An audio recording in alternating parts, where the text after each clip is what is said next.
नमस्कार दोस्तों, क्या आपको भी सुबह सुबह उठ के एडियो में दर्द होता है? तो आइए आज हम बात करते हैं प्लांटर फेशियाइटिस की। मैं डॉक्टर दीपक कुमार, आपका ऑर्थोपेडिक सर्जन इन आस्था हॉस्पिटल। तो आज हम बात करेंगे हील पेन की, जिसको हम मेडिकल टर्म में कहते हैं प्लांटर फेशियाइटिस।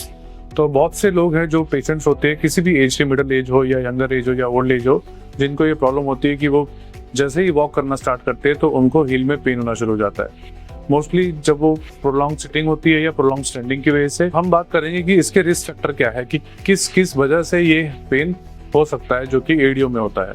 सबसे पहला पॉइंट है ओबेसिटी। ओबेसिटी मतलब मोटापा। किसी का वेट ज्यादा है, किसी का बीएमआई ज्यादा है, तो उनको कंडीशन स्टार्ट हो सकती है। दूसरा हम बात करते हैं जो प्रोफेशन इन्वॉल्व होते हैं रनिंग में या डांसिंग में, जिनकी मोबिलिटी ज्यादा होती है बट वो एक्सरसाइज कम करते हैं, तो उनको भी ये हो सकता है। तीसरा रिस्क फैक्टर है मसल स्टिफनेस या जॉइंट स्टिफनेस की। जिन पेशेंट्स के फुट में या एंकल में स्टिफनेस रहती है, उनको भी ये पेन शुरू हो सकता है। अब हम बात करते हैं कि जिस भी पेशेंट को ये प्रॉब्लम शुरू हो जाती है, उसके लिए हमें करना क्या है। सबसे पहला है डाइटरी इनटेक।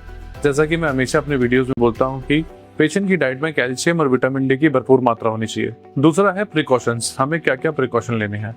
सबसे पहला है कि हमारे को अवॉइड करना है प्रोलॉन्ग सिटिंग या प्रोलॉन्ग स्टैंडिंग। तो प्रिकॉशंस के हम अंदर बात करते हैं कि हमारे फुटवेयर्स की, कि हमें अपने फुटवेयर्स या जूते या चप्पल हम जो पहनते हैं उनको हमें चेंज करना है। जैसे कि हम सिलिकॉन की हील यूज कर सकते हैं या फिर मीडियल आर्च सपोर्ट शूज हम यूज कर सकते हैं। तीसरा पॉइंट है एक्सरसाइज। जिन भी पेशेंट को प्लांटर फेशियाइटिस की प्रॉब्लम होती है, वो होता क्यों है? वो होता है कि जो फेशिया होता है हमारा, जो प्लांटर एरिया में होता है, जो हमारे तलवे में होता है फेशिया, वो बहुत टाइट हो जाता है और वो इन्फ्लेम हो जाता है। तो इन्फ्लेम होने की वजह से वो एरिया हमारा दर्द करता है। तो जो एक्सरसाइजेज इसमें होती है वो स्ट्रेचिंग एक्सरसाइज होती है। बेसिकली हमारी calf and foot and ankle stretching exercise हम इसमें करेंगे तो पेन में बहुत रिलीफ मिलता है। तो जो भी तीनों पॉइंट मैंने आपको बताए हैं, सबसे पहला आपका डाइट, दूसरा प्रिकॉशन, तीसरा एक्सरसाइज, इनके बारे में सेपरेटली हम एक नेक्स्ट वीडियो में बात करेंगे।